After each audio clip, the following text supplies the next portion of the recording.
Puterea exemplului este una dintre soluții pentru elevii de clasa a 12-a care au în față examenul de bacalaureat.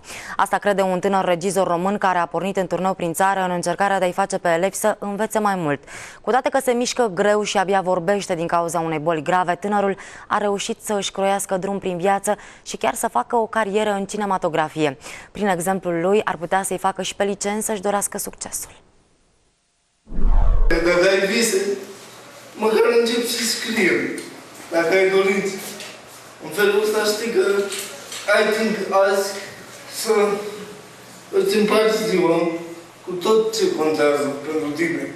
Tânărul regizor s-a alăturat unui proiect care vizează liceele cu cele mai slabe rezultate la bacalaureatul de anul trecut. Le vorbește elevilor de clasa a 12-a despre viața lui marcată încă de la început de o cumplită suferință. Nu bacul ăla contează, ci viața contează. Să știi, să ții fiecare zi pentru tine și pentru oamenii de lângă tine, să împarți, să atragi.